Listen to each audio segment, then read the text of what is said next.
이틀만 지나면 2024년이 지나죠. 2024년이라는 것이 이제 영원히 과거가 될 거예요. 시간은 되돌릴 수 없으니까. 이틀만 지나면 2024년이 영원히 과거로 간다. 여러분들이 조금 전에 신실하신 주 찬송 불렀던 것도 그것도 영원히 이제 과거예요. 시간은 지나가죠. 금년도 이제 다 지나서 이틀밖에 안 남았어요. 2024년이라는 해가. 2025년이 오면 2024년이 영원히 여러분들과 저한테는 다시 만져볼 수 없는 시간이 돼요.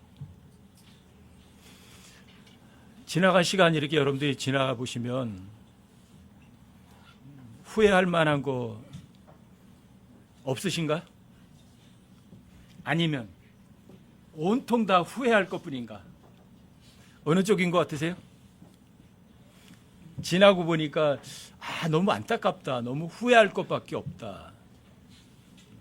그래도 여러분들과 저에게 다시 한번 후회하고 바로잡을 수 있는 시간이 주어졌다는 것은 여러분과 저에게 큰 복이에요. 엄청난 복이에요. 2024년도 시작하실 때가 엊그제 같은데 마지막 날이 오듯이 여러분과 제 삶 전체를 또 하나님 앞에서 다 다시 한번 계산하고 너 어떠니? 네 삶을 뒤돌아보니까 후회스럽니? 아니면 만족하니? 그럴 날이 또 확실하게 와요. 확실하게 와요. 여러분들과 제가 주님 만났을 때 우리의 삶의 여정을 다 끝내고 주님 앞에 섰을 때 후회하지 않는 그런 삶을 살았으면 제가 그걸 바라고 그걸 여러분들과 함께 공유하고 함께 하고 싶은 게 우리 모임이에요. 정말 주님 앞에 마지막 섰을 때 후회하지 않았으면 좋겠다. 정말 주님 앞에 섰을 때 후회하지 않았으면 좋겠다. 제가 올바른 성경을 만나서 이게 법대로 하지 않으면 심판석에서 상이 없구나. 아무리 열심히 했어도 법을 어기면 아무것도 아니구나. 그래, 법을 어기지 말고 하자. 최종 그리스도의 심판석에 섰을 때 그때 후회하지 않았으면 좋겠다. 제가 킹제임스 경을 알고서 마음속에 떠오른 생각이 그거였어요. 마지막 목적지 통과했을 때, 결승점 통과했을 때 후회하지 않도록 열심히 한번 달려보자. 뒤돌아보면 열심히 달리려고 노력은 했는데 열심히 달리지는 못한 것 같아요. 왜? 후회할 것들이 좀 있거든요. 그때 내가 이렇게 했다면 참 좋았을 텐데. 후회할 게 아직도 있어요. 그렇지만 감사해요. 그 후회를 거울 삼아서 제가 다시 한번 새롭게 할 수 있으니까. 또 그 후회가 그때는 영적으로 어렸으니까 제가 의도적이 아니라 아직 어려서 아직 몰라서 그런 것들이 참 많이 있었거든요. 그래도 기본 마음은 정말 주님을 위해서 주님을 사랑하기 때문에 하고 싶은 그 마음 자세는 있었어요. 그래서 곁길로 빠지지 않고 지금까지 왔던 것 같아요. 여러분들 이틀 후면 2024년 영원히 이제 끝이에요. 여러분들에게 남은 시간이 주어진다면 그 시간을 어떻게 채우시고 싶으세요? 지금까지 후회했어. 그럼 남은 시간을 어떻게 채우시고 싶으세요? 여러분들과 저에게 자든 깨어있든 어딜 가든 무엇을 하든 여러분들의 머릿속에 있지 않으셔야 될 것이 있어요. 여러분들과 제가 한 행동에 대해서 하나님 앞에서 반드시 회개보고할 시간은 온다. 잊지 마세요. 저를 항상 두렵고 떨리게 만드는 게 그거예요. 내가 여기서 무슨 말을 했어. 반드시 거기에 대해서 하나님 앞에 낱낱이 해명해야 될 때가 올 거다. 그때 부끄러움 당하면 그때 후회하면 그 사람은 어때요? 똑똑한 사람이에요? 아니면 바보예요? 바보죠. 여러분들과 제가 그리스도의 심판석 앞에 섰을 때 후회하지 않는 삶을 살았으면 싶어요. 여러분들과 제가 후회하지 않는 삶을 살려면 이 세상 어떻게 사셔야 돼요? 로마서 14장하고 고린도후서 5장하고는 굉장히 여러분들이 많이 읽으셔서 여러분들 마음속에 새겨두셔야 하는 장이기도 해요. 로마서 14장하고 고린도후서 5장은 왜요? 왜 그렇죠? 거기 로마 14장 10절에 그리스도의 심판석이 나오고 고린도서 5장 10절에 그리스도의 심판석이 나오거든요. 여러분들과 제가 결코 잊을 수 없는 장소예요. 그리스도의 심판석. 거기에서 후회할 때는 이미 기회가 없어요. 아직 그리스도의 심판석이 여러분과 저에게 미래가 되었을 때는 여러분들이 미리 대비할 수는 있어요. 하지만 이미 결승전을 통과한 다음에 그때 내가 조금 더 열심히 달릴 걸, 그때 내가 규칙을 지킬 걸, 그때는 두 번 다시 여러분들과 저에게 기회가 없으니까요. 여러분들이 그리스도의 심판석 앞에서 후회하지 않으려면 고린도서 5장 7절에 있는 것처럼 우리는 믿음으로 걷고 보는 것으로 걷지 않으셔야 돼요. 고린도서 5장 7절에서 그 구절을 괄호로 이렇게 딱 쳐놨거든요. 우린 믿음으로 걷고 보는 것으로 걷지 아니하노라. 괄호를 딱 쳐놨어요. 원문에도 그게 이렇게 다운표처럼 그런 표시가 돼 있어요. 왜 그럴까? 그 구절을 괄호를 치는 거는 문맥에서 그걸 빼도 문맥에서 흐름이 전혀 끊기질 않아요. 그런데 그 괄호를 쳐놓은 것들이 여러분들과 저에게 굉장한 도전을 주고 일깨움을 주는 것이기도 해요. 문맥에서 빼도 되긴 해요. 하지만 그것이 여러분들과 저에게 그 문맥 전체에 있는 것을 함축해서 알려주는 구절들이기도 해요. 괄호를 쳐놓은 것이. 여러분들이 1년 동안 뒤돌아보니까 믿음으로 걸으셨어요? 아니면 보는 것으로 걸으셨어요?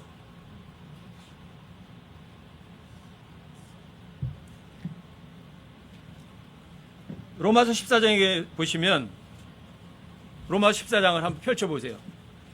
22절, 23절 그 로마 14장의 제일 마지막 두 절을 한번 보세요.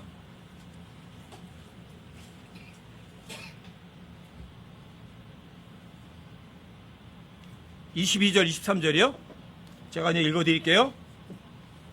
내게 믿음이 있느냐? 여러분들 스스로 확인해 보세요. 내게 믿음이 있느냐 그러면 예, 아니면 글쎄요, 아니면 없어요. 여러분들에게 믿음이 있느냐?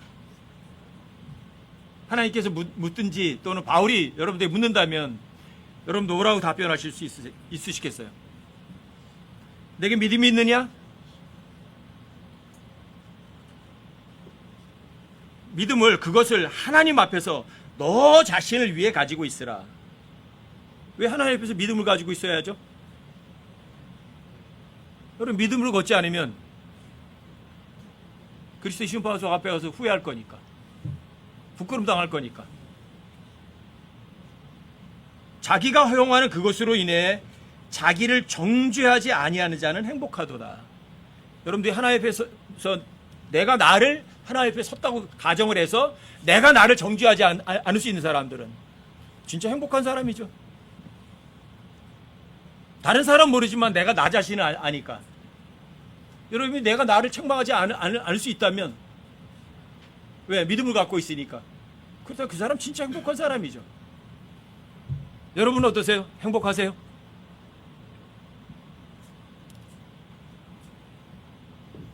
여러분들이 믿음이 있어서 자기를 정죄하지 않으려면, 자, 하나님하고 친구가 되셔야 돼요? 하나님하고 원수가 되셔야 돼요? 그런데 하나님보다 세상 더 사랑하잖아요. 하나님하고 같이 있는 시간보다 이 세상 가서 즐기는 걸 더 좋아하잖아요. 그러면 자기를 정죄할 것밖에 없죠. 그래서 여러분들이 하나님과 같이 하나님을 항상 대면하고 마음속에서 항상 현재인 지금 하나님 경배하는 삶을 사셔야죠. 영 안에 있고 믿음 안에 있어야죠. 하나님과 항상 함께 손잡고 가야죠. 그러면 내가 나를 정죄하지 않으니까 그 사람은 이 세상에서 힘들지만 고생을 할 수 있지만 그 사람의 마음은 진짜 행복하죠. 편안하죠. 여러분들 이런 행복을 맛보셨으면 좋겠어요. 행복이라는 거는 의로 인하여서 고난당하면 행복한 거라고 그랬죠. 여러분 이런 행복을 정말 맛보셨으면 좋겠어요. 자, 육체적인 평안이 아니라 영적인 평안. 23절도 보세요. 의심하고 먹는 자는 정죄를 받나니 이는 그가 믿음을 따라 먹지 아니하기 때문이라. 무엇이든지 믿음에서 나지 아니하는 것은 죄니라. 무엇이든지 믿음에서 나지 아니하는 것은 죄니라. 자, 믿음은 내 거예요? 하나님 창시하신 거예요? 하나님께서 창조하신 믿음이에요. 여러분들과 제 안에 믿음이 있어서 그 믿음으로 행하는 모든 것들은 하나님께 좋은 평판을 받죠. 칭찬 듣죠. 왜? 믿음은 바라는 것들의 실체고 보이지 않는 것들의 증거니까요. 우리의 선배들, 우리 장로들이 그 믿음으로 하나님께 좋은 평판을 얻었으니까요. 여러분과 제가 지금까지는 믿음으로 걸어오지 못했다고 설령 치더라도 그래도 여러분들과 저에게는 항상 기회가 주어졌어요. 언제부터? 내일부터요? 지금부터요. 하면 돼요. 지금부터 믿으면 돼요. 보통 사람들이 믿음이 있다 그러면 그 믿음이 여러분과 저에게 편안함을 주고 어떤 개인적인 유익을 위해 주는 것으로 생각해요. 여러분들 기억하셔야 돼요. 믿음이 있다고 해서 그 믿음이 개인적인 유익을 위해서 사용되는 예는 없어요. 믿음은 내가 원하고 내가 바라는 것들을 이루어주는 도구가 아니에요. 근데 많은 사람들이 믿음을 그렇게 착각해요. 내가 원하고 내가 바라고 내가 하나님께 간구하는 모든 것들을 다 받게 해주는 건 줄 알아요. 천만의 말씀이에요. 믿음은 내 뜻을 이루는 도구가 아니에요. 그럼 믿음은 뭐죠? 하나님의 뜻을 이루는 도구가 믿음이에요. 그래서 믿음으로 걷는 사람들에게는요, 육체적으로는 외적으로다가는 편안한 것처럼 보이질 않아요. 히브리서 11장이 믿음장이죠? 그렇죠? 자, 믿음의 사람들에게 어떤 일이 일어났어요? 물론 믿음의 사람의 에녹은 이 땅에서 더러운 거 보지 않고 하늘로 옮겨졌죠. 물론 믿음의 사람 노아는 이 세상 멸망해서 노아 방주를 통해서 구원받았죠. 하지만 많은 믿음의 사람들에게 일어난 일들은 최악을 경험을 해요. 최악을. 물론 믿음으로 이스라엘 사람들이 칼 한 번 휘두르지 않고 믿음으로 여리고성을 무너뜨렸죠. 하지만 그런 예만 들어서 믿음만 있으면 여러분들과 저에게 아주 평온하고 좋은 일만 생길 거라고 생각하시면 큰 착각을 하시는 거예요. 왜? 다니엘은 믿음이 좋아요? 나빠요? 다니엘의 세 친구들은 사드락과 메삭과 아벳느고는 믿음이 좋아요? 나빠요? 좋잖아요. 근데 왜 사드락과 메삭과 아벳느고에게 이상한 법이 선포가 되게 만들어요?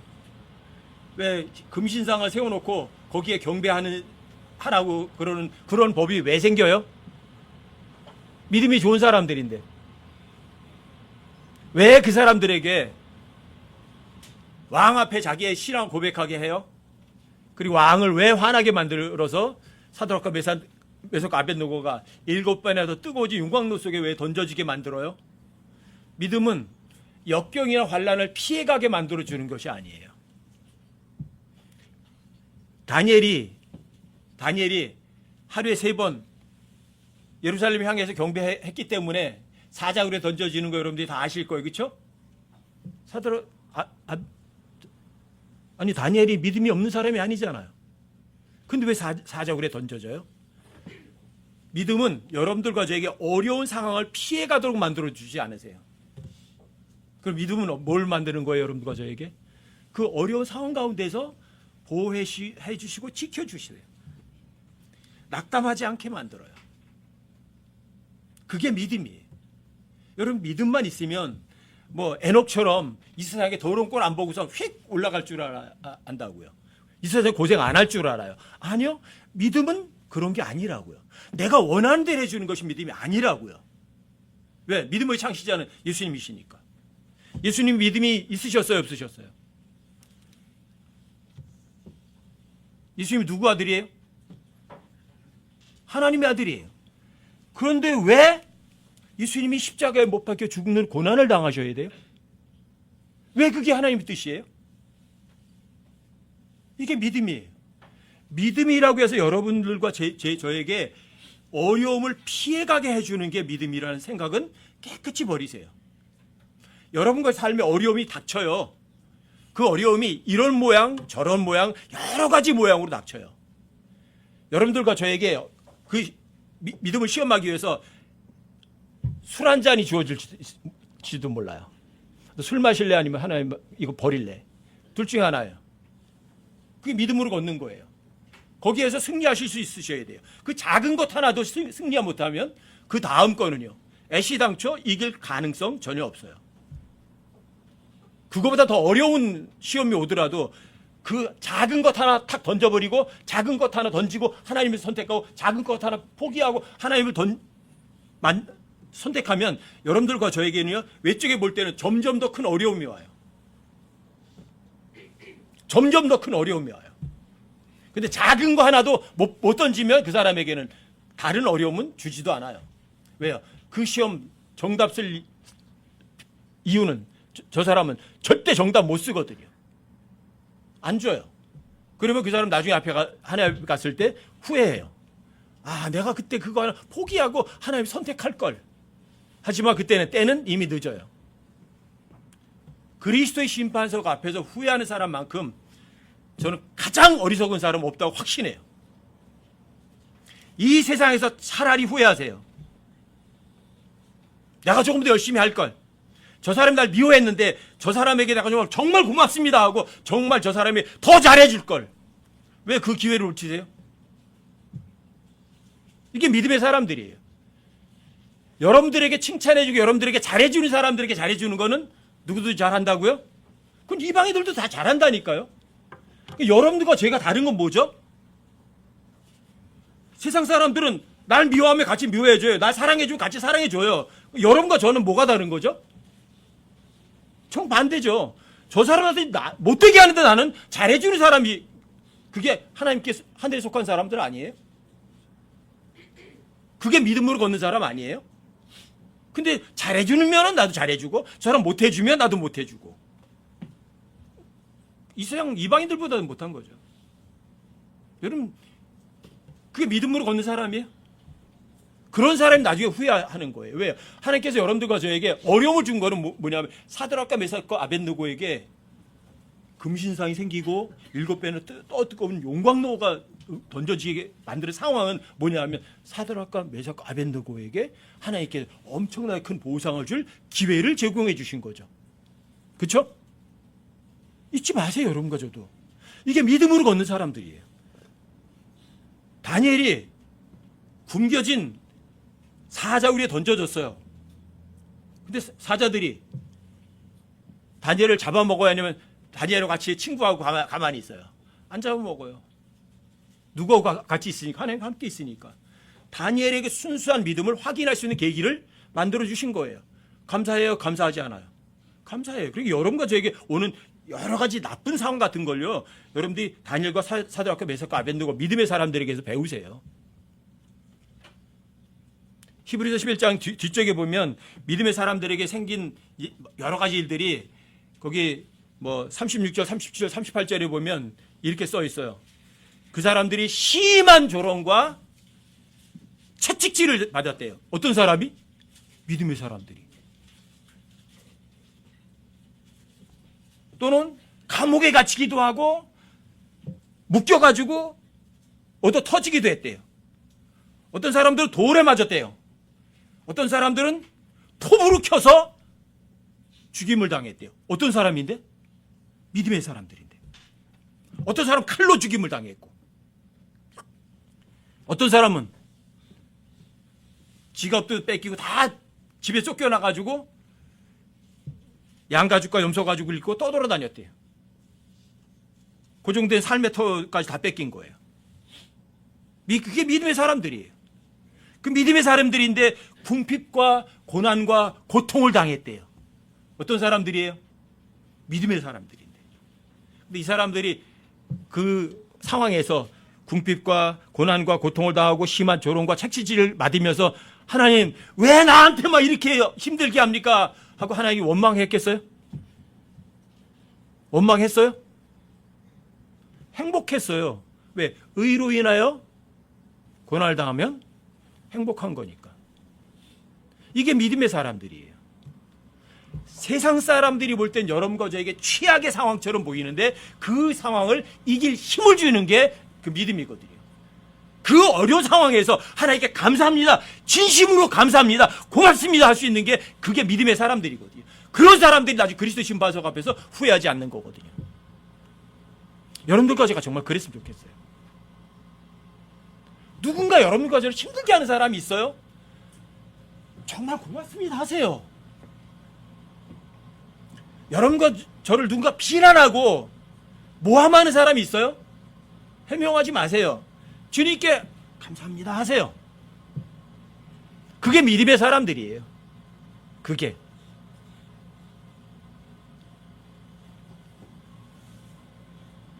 술 한 잔 던져버리지 못하고 예수님 사랑한다고 할 수 있어요? 그 진짜 나중에 주님 앞에 가면 후회 안 할 것 같으세요?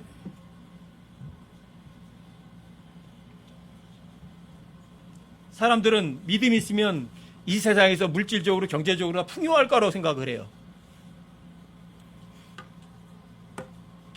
믿음의 창시자가 누구죠? 예수님이시죠? 예수님이 부자였었나요? 가난뱅이였었나요? 예수님은 가난한 목수집 아들로 태어났어요.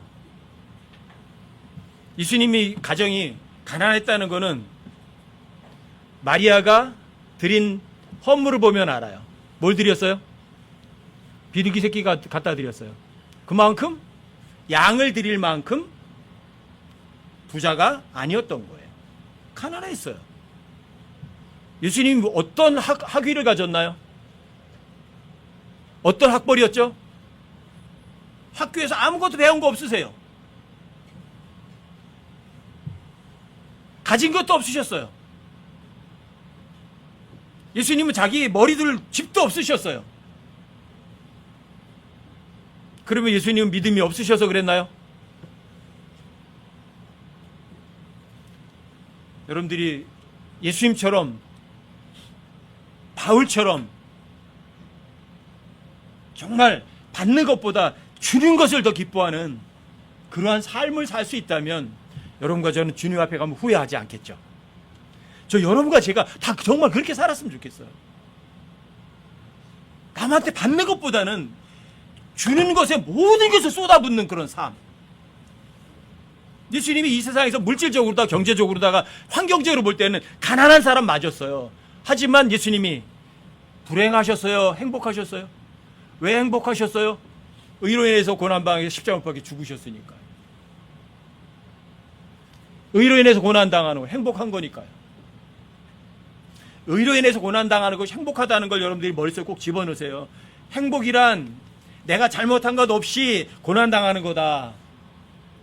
내가 잘못한 것 없이 고난당하는데 그 사람의 마음은 나를 힘들게 하는 사람을 미워하는 거예요? 사랑해 주는 거예요? 사랑해 주는 거예요. 그게 행복이에요. 나는 주는 거예요.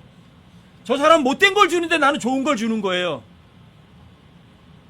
이런 사람이 나중에 하나님 앞에 가면 후회해요, 안 해요? 후회 안 하죠. 줄 거 마음껏 다 줬으니까.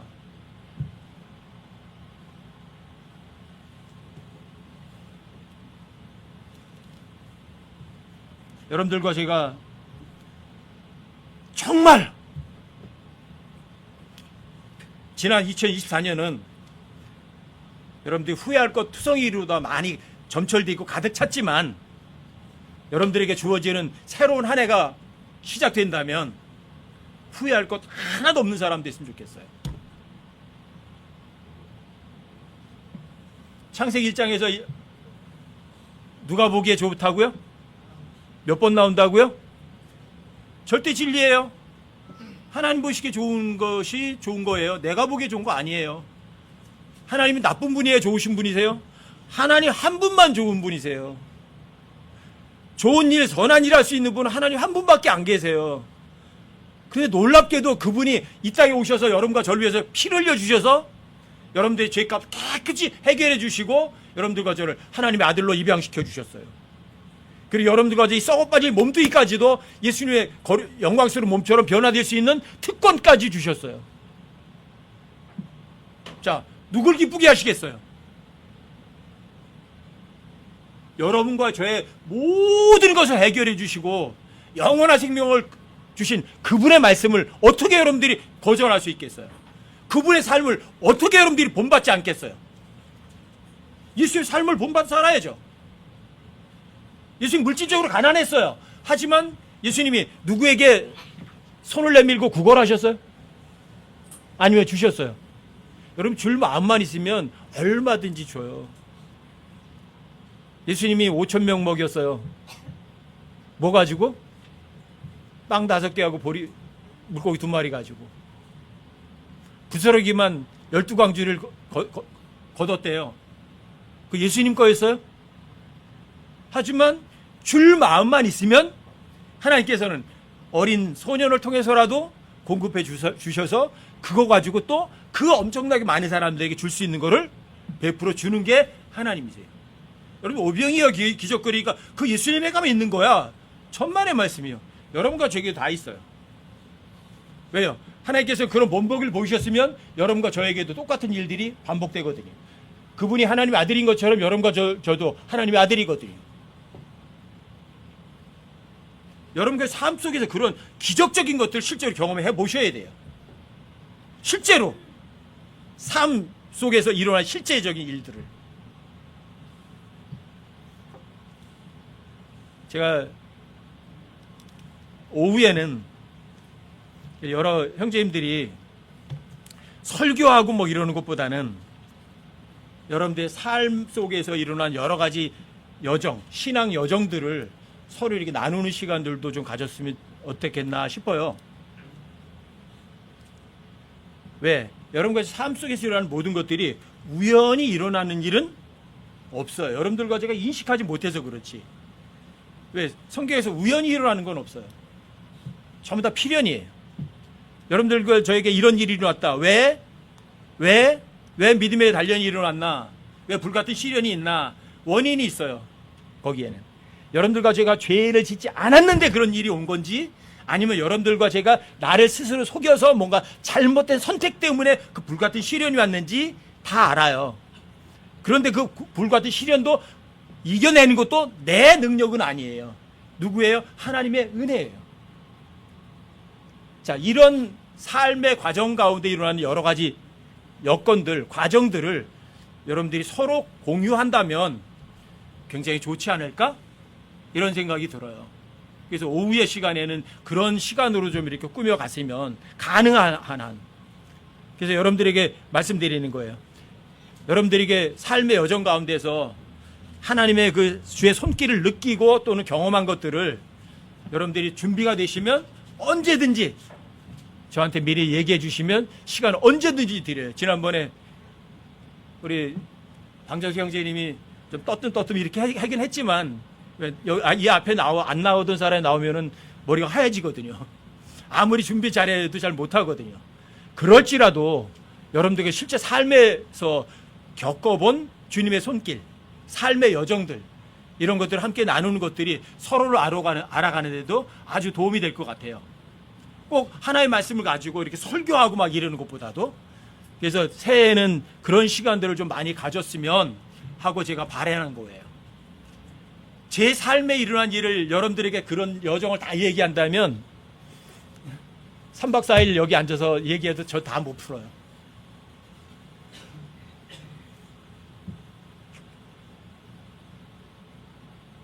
제가 성경을 몰라서 잘못했을 때도 있지만 그 성경을 잘못해서 곁길로 갈 때도 그래도 하나님께서는 꼭 뭘 보시냐면 마음 중심을 보세요.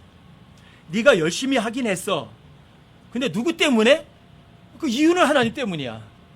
근데 방법이나 그렇게 하면 안 되는 건데 했어. 그런데 그 누구는 사랑하는 마음은 있어서 기본적으로 하나님 사랑하는 마음은 있었어요. 그런데 그건 불법이야.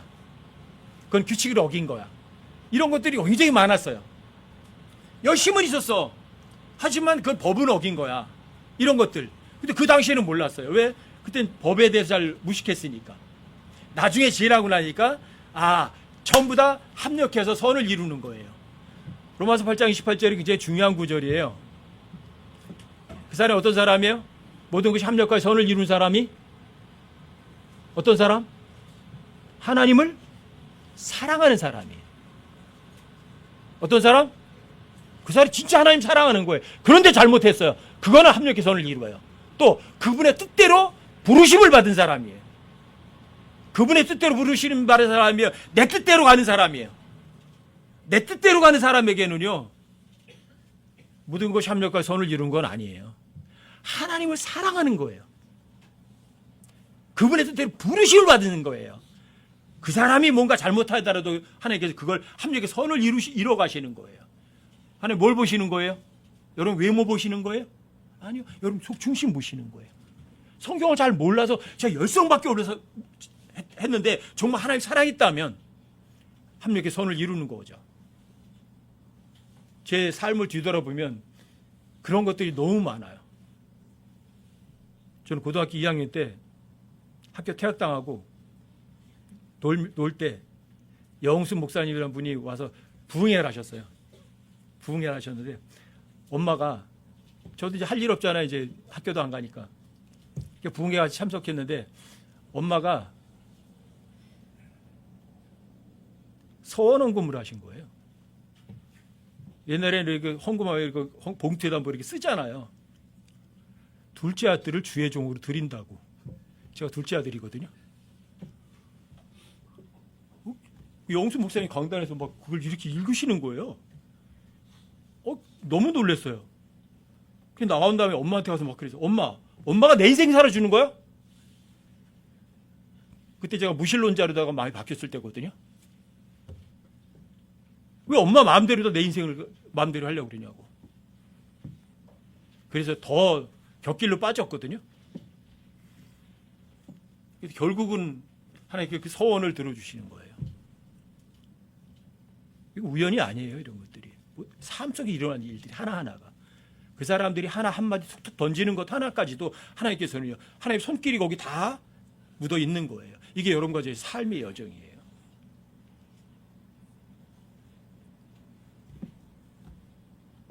그래서 오후에는 이제 내년에 오후에는 가능하면 여러 형제님들이 그런 주님의 손길을 서로 이렇게 공유하고 나누는, 그래서 삶의 여러 가지 모습들도 보는 거잖아요. 그래서 저 형제가 저랬을 때 실수했었구나. 그럼 나는 실수하지 않아야지. 그래서 여러분들과 제가 그런 서로 공유를 함으로 인해서 하나님 앞에 섰을 때 후회할 수 있는 것들을 하나하나 제거해 가는 과정이 되겠죠. 그래서 내년부터는 그렇게 했으면 좋겠어요. 오후에는 형제님들이 돌아가시면서 다 그냥 어떤 설교가 아니라 성경 가지고 하는 게 아니라 내 삶에 일어난 하나님의 손길, 하나님의 섭리, 또는 여러분들이 성경을 읽다가 깨우치어진 것도 좋고 5분도 좋고 뭐 3분도 좋고 다 괜찮아요. 시간의 길이는 아무 상관없어요. 그래서 여러분들과 저 서로 알아갈 수 있는 이러한 일들이 됐으면 좋겠다고 생각이 돼요.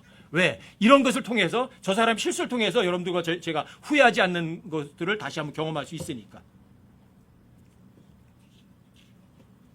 바울의 삶을 보세요.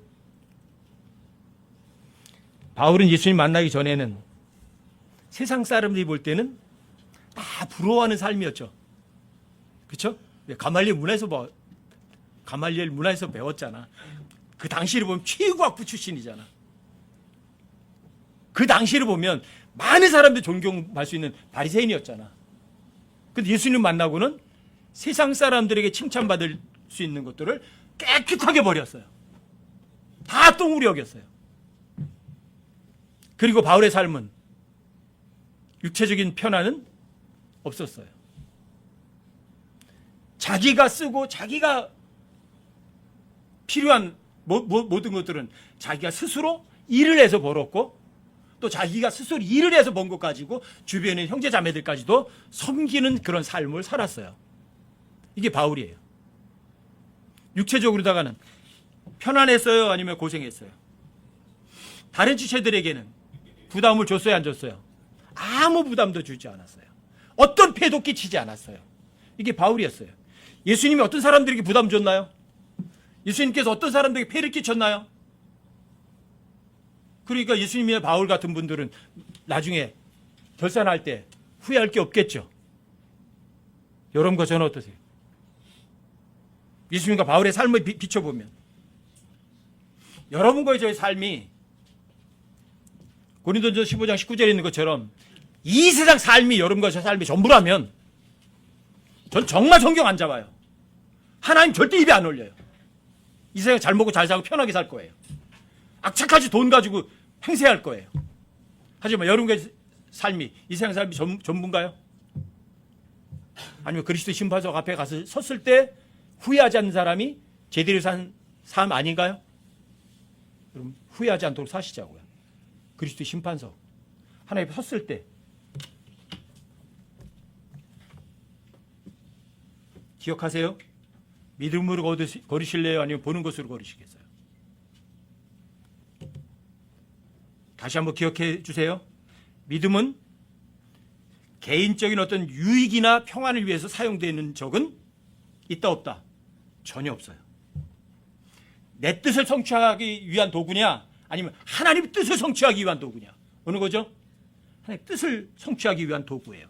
근데 믿음은 고난을 피해가게 해줘요? 아니요. 고난을 절대 피해가게 안 해요. 그 고난 가운데서 여러분들과 제가 감사하고 감격하고 그 안에서 평안을 얻도록 해주는 게 믿음이에요. 꼭 기억해 두세요. 많은 사람들이 믿음이 있으면 이 세상에 어려운 일이 안 생길 거라 생각해요. 천만의 말씀이에요. 꼭 기억해 두세요. 믿음은 언제든 탈출의 길, 피해가는 길을 제공해 주는 것이 믿음은 아니다. 오히려 믿음은 그 고난을 통해서 기쁨으로 그 고난과 역경을 견딜 수 있는 능력을 제공해 주는 것이 믿음이다. 어떤 사람이 그렇게 기도했대요. 하나님, 제가 큰 일을 위해 저에게 큰 일을 많은 일을 할 수 있도록 힘을 좀 주세요. 그때 하나님께서 너 좀 겸손 좀 해야 되겠다. 너 너무 설치고 뛰거든. 그러니까 힘을 주셨어요, 연약함을 줘요? 연약함을 주는 거예요. 하나님, 제가 많은 일을 할 수 있도록 저 건강하게 좀 해주세요. 값진 일을 하라고 하나님께서 병을 주시는 거예요. 왜? 하나님 양이 아니라 진을 보시거든. 근데 그 사람이 병 때문에 병원에 누워있게 만드는 거예요. 근데 그 누워있는 걸 통해서 전혀 생각하지 못한 사람들을 오히려 변화시키게 만들어요. 근데 많은 일은 아니라 한 사람. 이게 하나님의 방법이에요. 주님, 저 세상에서 행복하게 살고 싶어요. 그러니까 좀 부자가 좀 되게 해주세요. 그러니까 그게 저 같은 사람이었거든요. 아니, 너 그거 있으면 교만해져. 없어. 없는 게 나아. 가난하게 만드시는 거예요. 하나님께서 겸손하게 만드시는 거예요. 이게 믿음이에요. 이게 믿음이에요. 믿음은 여러분들과 제 육체를 절대 편안하게 만들어주는 것이 믿음이 아니에요. 육체는 힘들 수 있어요. 하지만 여러분들의 영은 진짜 편안하고 즐겁고 그 가운데서 만족하고 행복을 누리는 거예요. 고난 가운데서. 사람들에게 박수갈채 받으려고 하나님 저 이 세상에서 좀 성공 좀 하고 싶어요. 그랬더니 아니 너 이 세상에서 그 사업 잘 되면 안 돼. 그러니까 박살나게 만들어버리는 거예요. 이 세상적인 성공이 아니라 세상적인 실패를 주시는 거예요. 이게 믿음이에요. 저도 마찬가지예요. 88년도에 부도난 빈털터리가 되지 않았다면 제가 영적인 거 절대로 손에 못 잡아요. 결코 안 잡아요. 주님, 저 이 세상에서 즐겁게 살고 싶어요. 뭐를? 이 몸뚱어리를요. 근데 이 세상 몸뚱어리 즐겁게 사는 삶을 안 주시고 이거는 주세요. 내가 너하고 함께 하지 않니? 나하고 같이 가자. 근데 예수님 고난의 삶인데, 근데 그 고난 가운데 예수님과 함께 그 고난 가운데 평안함을 맛보는 삶을 주시는 거예요. 여러분, 육체 즐겁게 안 해요. 이게 여러분과 제 믿음의 삶이에요. 이게 후회하지 않는 삶이에요. 저는 육체적인 편안을 원한 적이 없어요. 저는 믿음으로 얻고 싶어요. 보는 것 때문에 제가 유혹당하고 끌려다니는 그런 삶을 살기 원하지 않아요. 정말 믿음으로 걷고 싶어요. 그러다가 실수하는 날이 있더라도 그래도 믿음으로 걷고 싶은 거는 제 마음이에요. 정말 성경대로 하고 싶어요. 하나님 말씀대로 살고 싶어요. 그 마음만은 안 버려요. 근데 그 마음을 가졌다고 해서 여러분과 저에게 편안을 주는 건 어려운 역경을 피해가게 해주지는 않아요. 물론 겨자씨 하나일 만한 믿음만 있으면 산이 옮겨서 바다에 던져지기도 해요. 하지만 믿음이 언제나 여러분과 저에게 고난이나 고통이나 핍박이나 이런 것들을 피해가게 해주지는 않는다는 사실을 여러분들이 꼭 염두에 두세요. 믿음으로 걸으면 성령의 열매를 맺죠. 의의 열매를 맺죠. 믿음으로 걸으면 누굴 기쁘게 하죠? 믿음이 없으면 하나님을 기쁘시게 못하거든요. 믿음이 있으면 하나님을 기쁘게 하죠. 하나님을 기쁘게 한 삶은 여러분들이 그리스도 심판석 앞에 섰을 때 후회 안 하겠죠. 여러분들과 제가 다 그런 사람들이시자고요. 하나님 앞에 섰을 때 절대 후회하지 않는 사람. 여러분, 베드로전서 4장 12절부터 14절까지 한번 읽어드리고 마치도록 할게요.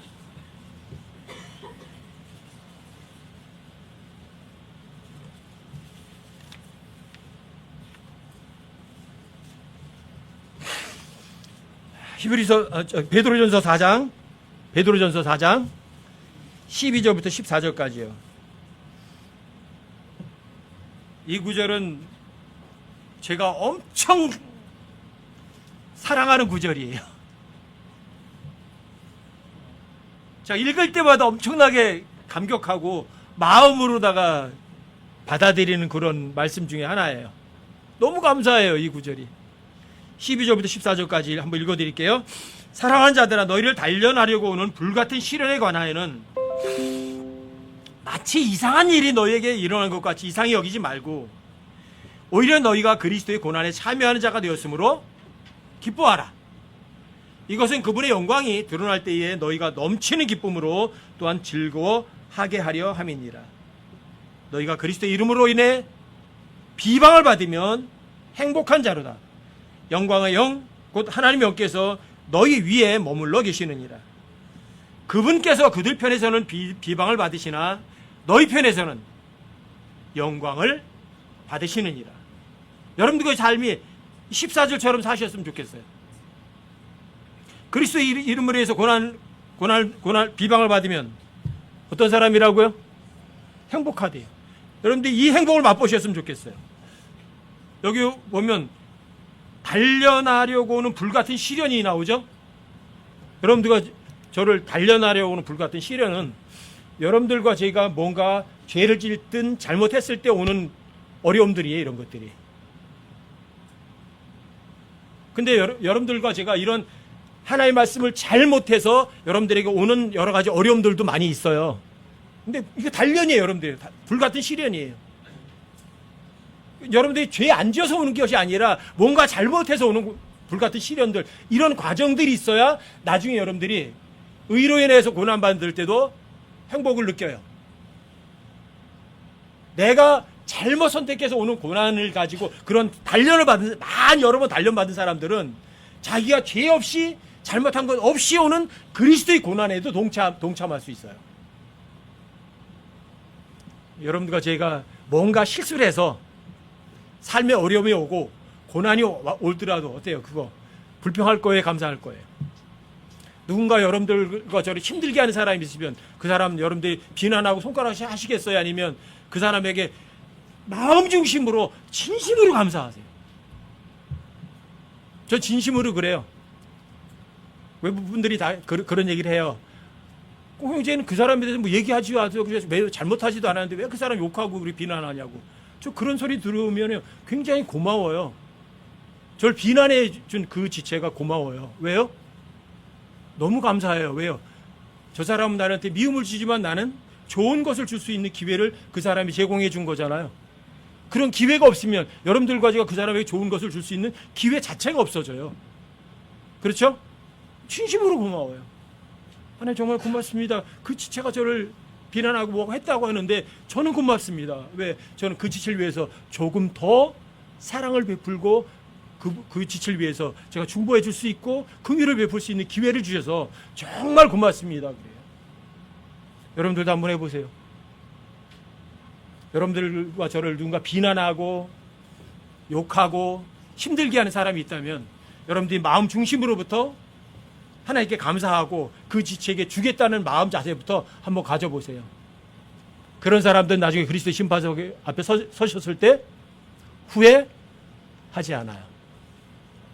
그 사람이 한 대 때리니까 두 대 때려주면 이 세상에서는 여러분들이 승리를 했다고 생각하실지 모르지만 그리스도 심판석 앞에 올라갔을 땐 그때는 후회하세요. 주님 뵀을 때 여기 계신 여러분 그리고 저 모두가 다 후회하지 않는 그런 사람이 되기를 주님의 이름으로 간곡하게 당부드립니다.